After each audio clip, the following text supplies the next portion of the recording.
Dr. Paul Kaplan is a board-certified urologist with Urology Clinics of North Texas. Dr. Kaplan attended Emory University in Atlanta, Georgia, where he graduated with a Bachelor of Science in Biology in 1987. He received his medical degree from the University of Pennsylvania School of Medicine in 1991, and Dr. Paul Kaplan completed his urologic surgery training at University of Texas Southwestern in Dallas. Dr. Kaplan especially enjoys and specializes in treatments of urologic conditions such as kidney stones, erectile dysfunction, overactive bladder, prostate cancer, BPH, and more. We have a lot of great content to cover tonight.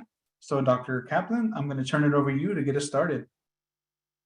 Okay, thank you, Abraham. Thank you all for attending this webinar. As Abraham said, we will hold questions, I think, until the very end.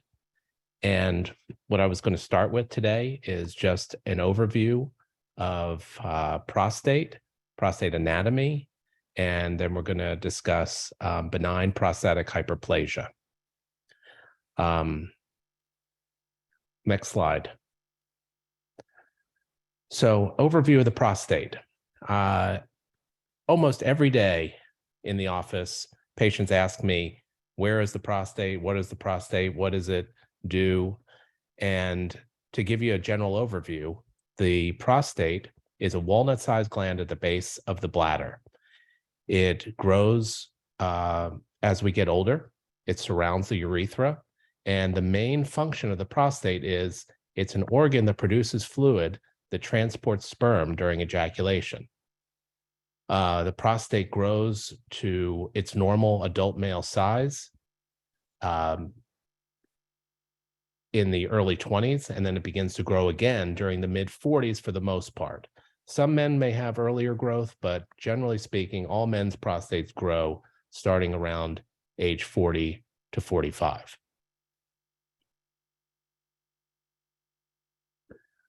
So what are the things that I see most in my office? What are the problems that men have from the prostate? Well, by leaps and bounds, the most common thing that I see and most urologists see is enlarged prostate, or what we call benign prostatic hyperplasia, BPH. We also see prostatitis, and we also screen patients for prostate cancer and get referred patients who have been diagnosed with prostate cancer.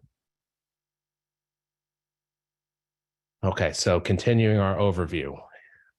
What is BPH? Everyone, I'm sure, has heard this. Most of you have either been to a urologist or come and seen myself or any of my partners.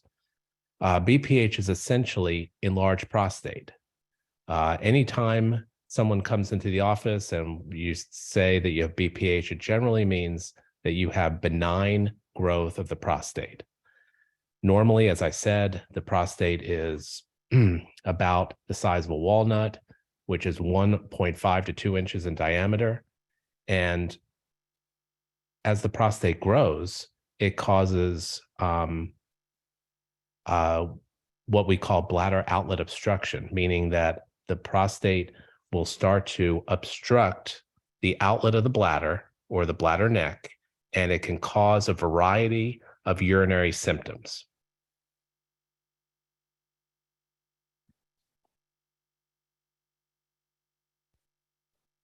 BPH is separate from prostate cancer.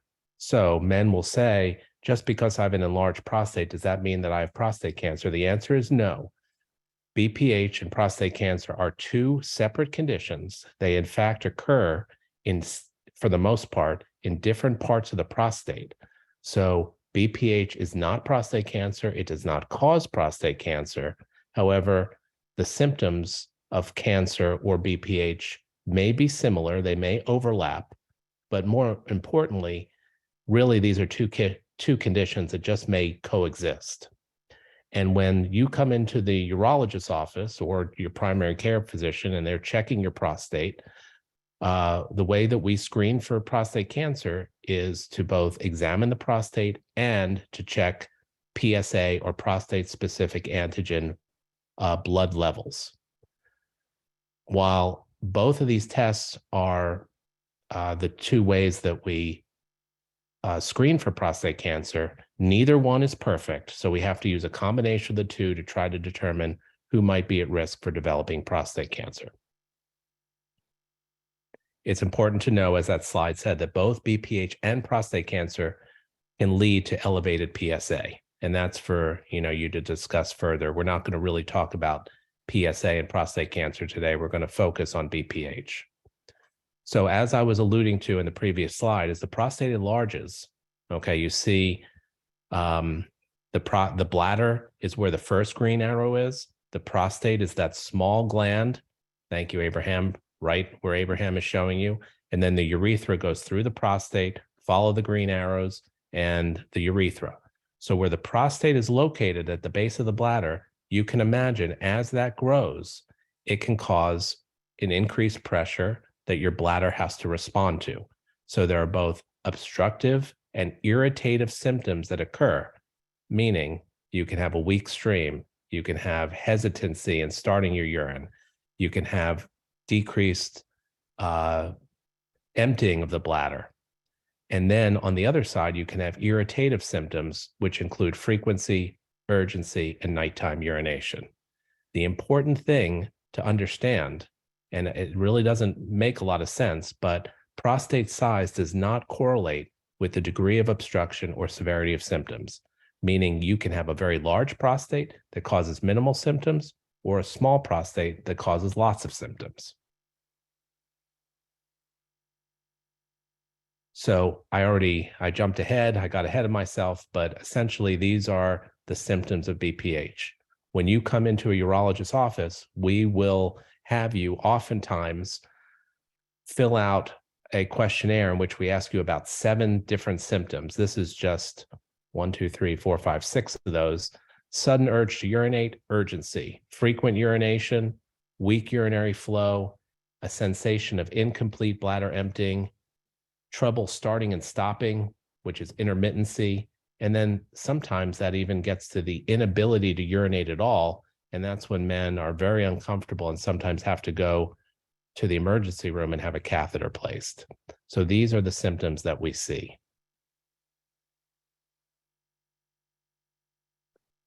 So when patients come in and have a diagnosis of BPH, it's important to understand that for the most part, BPH is a benign condition and it doesn't really lead to serious medical problems. However, BPH can affect quality of life. And there are multiple studies that show that quality of life issues are just as important to men as issues that really affect their overall health.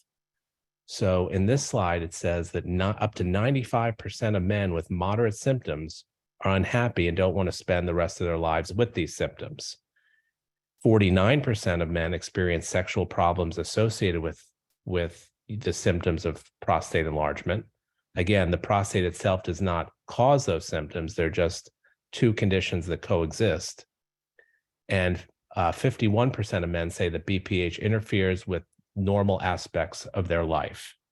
So the key point to understand here is that BPH, when men are symptomatic, can very much affect their quality of life. And that's far and away the issue that we deal with in the office most of the time. So who can get BPH? Really, anyone can get BPH. BPH is the most common prostate problem for men over 50. It affects 50% of men by the age of 60. It affects 90% of men by the age of 85. And, these numbers are staggering. I mean, you look at this number and it really starts to make you aware of how big of an issue this is. And, as my practice has progressed over the years, we just see more and more patients with BPH, and primary care physicians are becoming aware of it and sending patients to specialists because patients want to know, what the best treatments are. Something to understand is that obesity and patients with a higher body mass index may increase the risk of BPH.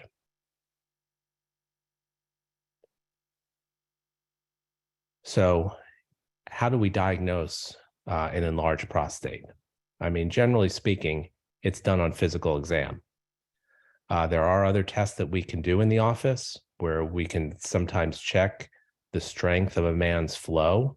We check to see how well men empty their bladder by doing a ultrasound to check their residual. We have you fill out this self-evaluation form. Again, this is what I was just speaking about previously.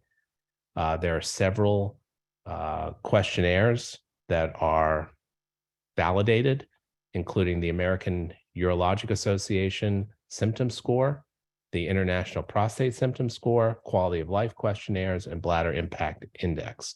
Most urologists will use either the AUA symptom score or the International Prostate Symptom Score. Again, it's the same 7 symptoms of urination. So these are some of the things that we use.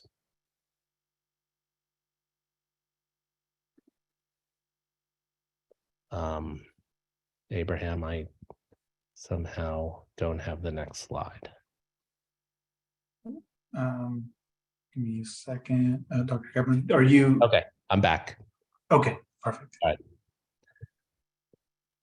So what are the treatment options? Let's say you're a man, you're over 50, you come to your urologist or primary care physician, you're having symptoms. We do a physical exam, we check your residual, we check your symptoms, and we determine that most likely you have symptomatic BPH. It's affecting your quality of life. What are the options? Well, number one is always we go from most conservative to most invasive. And one of the most conservative things that you can do is just what we call behavior modification. People drink lots of fluids. We all drink caffeine. And so sometimes fluid intake or dietary changes can help modify these symptoms. Sometimes bladder strengthening or pelvic floor strengthening exercises can help. And then the watchful waiting really describes the fact that some symptoms will just get better on their own. So not everybody needs to be on medicine or have a procedure done, because a small percentage, maybe as much as 20 to 30%, will just have improvement with time. If behavioral and conservative things are not helping, or you're just interested in going to other therapy, there are so-called first-line therapies, which include BPH medications, resume water vapor therapy, which is something we're going to get into more in this talk. And then there's implants, which we'll also discuss. And then finally, there's surgical procedures. The one that most men have heard of is called a TURP. That's the procedure where the prostate is actually removed and opened up so that men have a bigger channel with which to urinate through. Green light laser is a laser procedure that is very similar to TURP, but with different technology. And then the scalpel shows something called prostatectomy, which is not a prostatectomy for cancer, but it's called a simple prostatectomy for benign disease, which is done either through a lower abdominal incision, or now it can also be done robotically. So as you can see on the bottom, we're going from the left of the slide, less invasive treatments, to minimally invasive treatments in the middle, to the more invasive treatments, which all require hospitalization.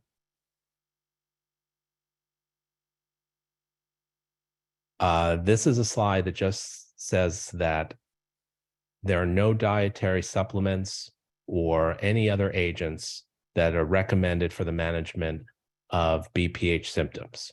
Now, the reason that this is thrown in there is because I have patients every day that come in who have found advertisements or, on the internet about different types of supplements. The most The most common is saw palmetto, but there's others. And while some of these may help symptoms, there is nothing scientific or in our guidelines for the treatment of BPH that say that there is absolute indication to use these medications. Okay. So this is something that if you want to try, you're certainly welcome to. But when you come into my office and ask me about it, I'm going to tell you, there's nothing scientifically that I can say that proves the success of these supplements. So watchful waiting, again, I got ahead of myself a little bit, but what is it? It's lifestyle modification, adjusting diet, evening fluid intake, exercises, things like that. And according to one study, 19% of men were satisfied with these kind of conservative measures, and they didn't really require any additional treatment. Understand that if you decide to do this and it doesn't help your symptoms, sometimes symptoms stay the same and sometimes they get worse. So this is just one of those things that if you've been to a urologist and they examine you and your PSA is normal and you're not too bothered by your symptoms, certainly watchful waiting is an option. Alpha blockers. Alpha blockers are by far and away the most common medication that are prescribed by urologists. And tamsulosin or Flomax is the most common medicine in this group. These medicines target the smooth muscle of the prostate. They help to relax muscles in the bladder neck and the prostate, allowing a better stream, better emptying of the bladder. And generally speaking, they're very safe. There are potential side effects, and that includes it may drop your blood pressure, cause dizziness or tiredness. Fainting is very unusual, but it can happen, and there are interactions with other medicines. So again, taking medications like alpha blockers have been around for decades and will continue to be one of the first-line therapies for BPH.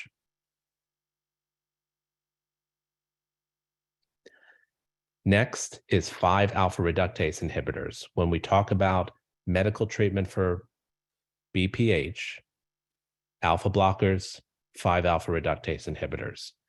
These medicines work in separate ways. Alpha blockers relax the prostate, whereas 5-alpha reductase inhibitors like finasteride, Avodart, or dutasteride are designed to shrink the prostate. And it just makes sense that if you shrink the prostate, then it should help your symptoms. And indeed, this has been an effective type of medical therapy. It doesn't work for small prostates. And for very large prostates, it might shrink the gland some, but you're still left with a large prostate. So this is a second class of medicine that is effective in some men for BPH symptoms. Their side effects are almost all sexual.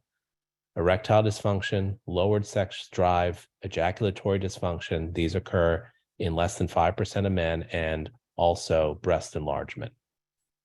So just before we move to the next slide, understand that alpha blockers and 5-alpha reductase inhibitors can be used together in what we call combination medical therapy. So moving on, there have been many, many minimally invasive treatments of the prostate over the years.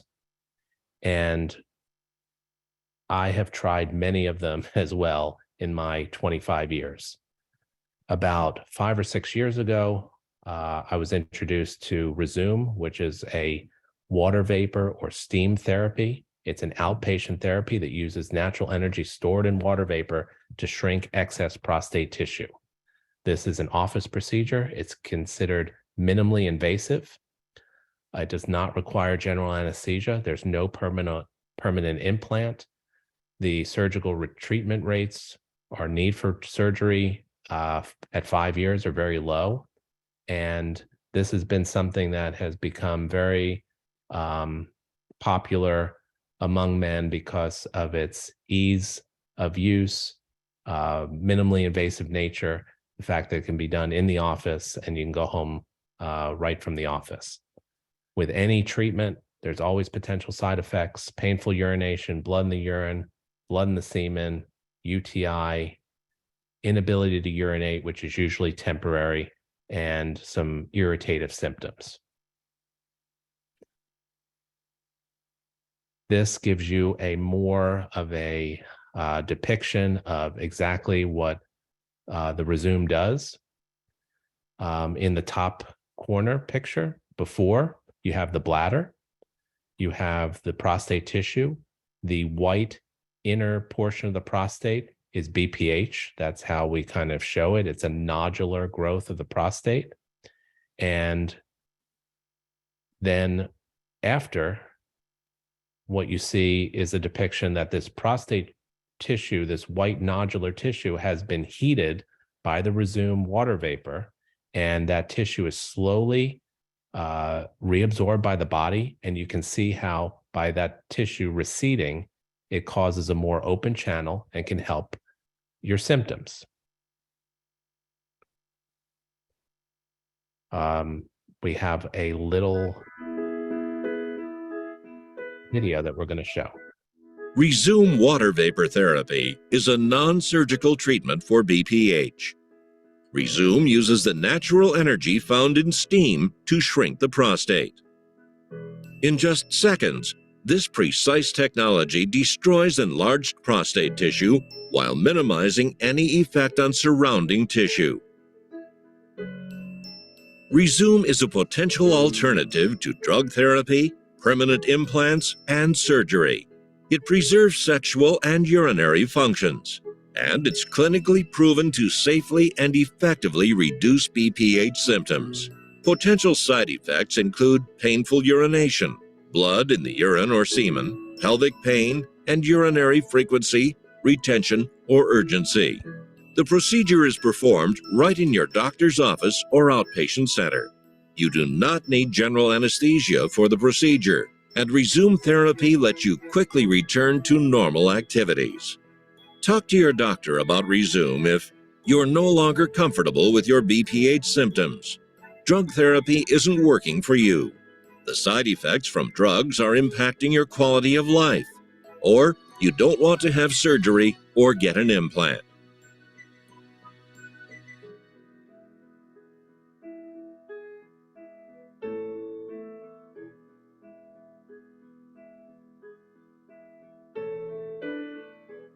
Okay, there's all the small print that we always see.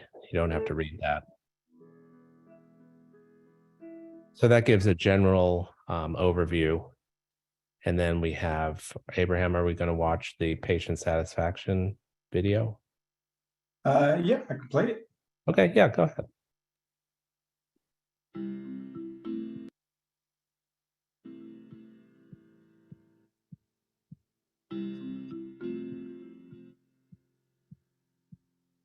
I found out that I had BPH. My symptoms were a slow stream, and I would wake up frequently in the middle of the night.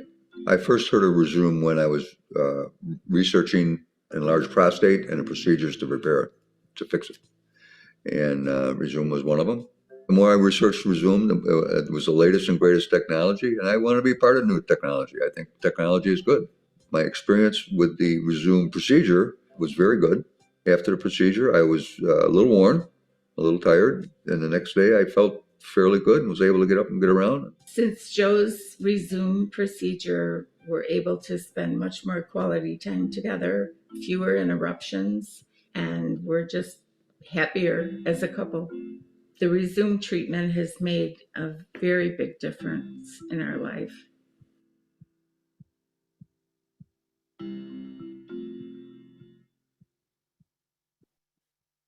Okay, more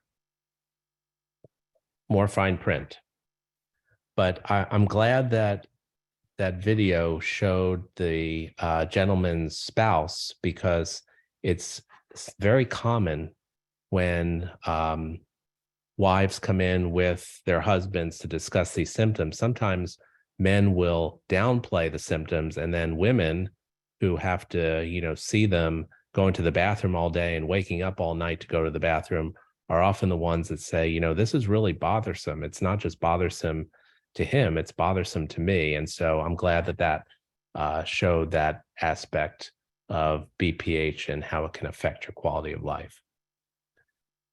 So moving on from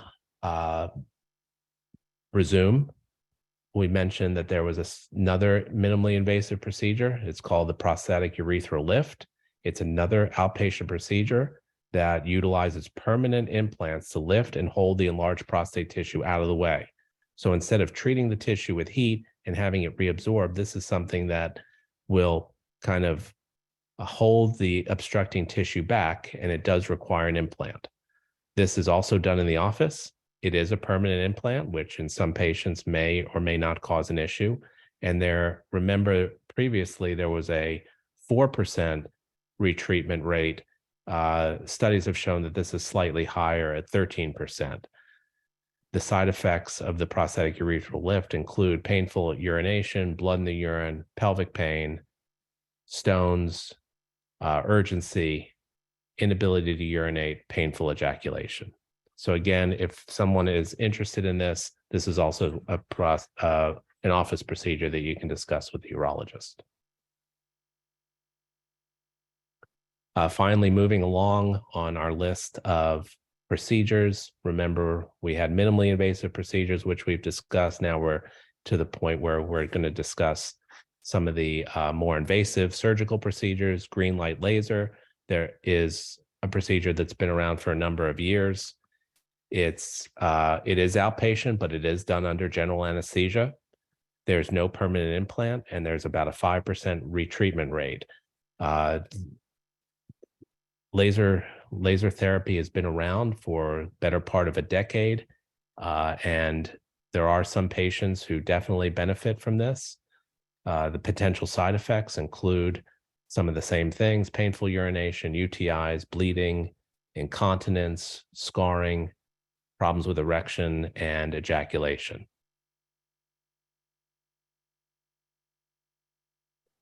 This gives you a sort of similar picture. I don't know that we need to necessarily play this video, but essentially what the laser does is, if you could show Abraham on that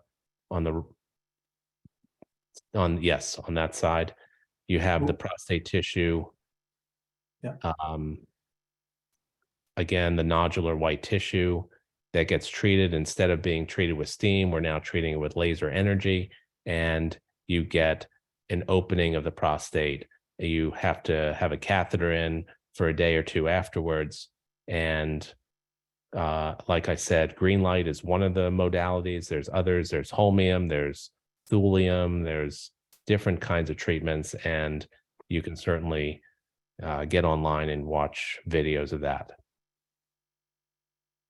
Moving on from the green light is the transurethral resection of the prostate. This is what urologists call the gold standard.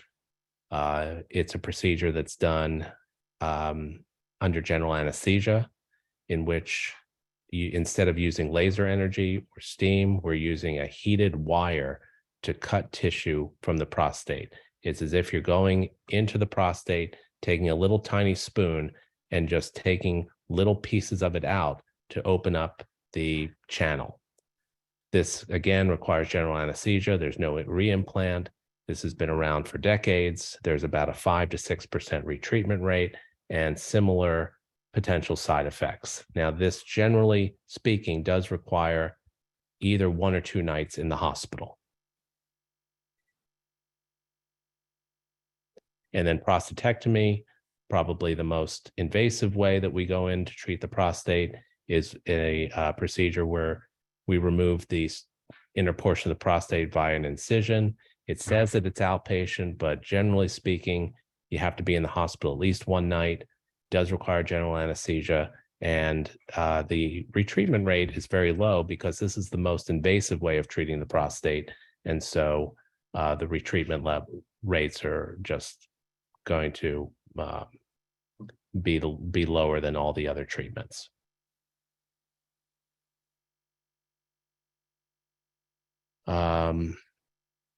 Insurance coverage, It's important to know that if we're talking about Resume or many of the other treatments, it's the responsibility of patients to contact their insurance company. My office and most other offices will do that as well. Most of these procedures are all covered by Medicare and many commercial insurance plans. So you just have to check to see what might be your portion of what you owe for any procedure. So in summary, we have discussed several items. We've discussed what the prostate is. We've showed pictures of where it's located. We've discussed benign prostatic hyperplasia. We've discussed treatment options, including conservative, watchful waiting. We've discussed first-line therapies, including medical therapy, Resume, and prostate urethral lift, which is an implant. We've discussed surgical procedures, including green light laser, transurethral resection of the prostate, and open prostatectomy.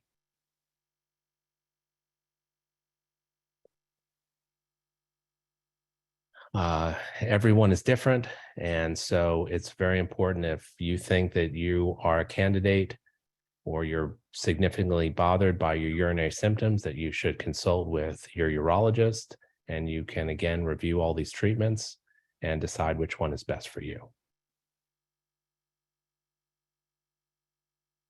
I'm not going to read all those.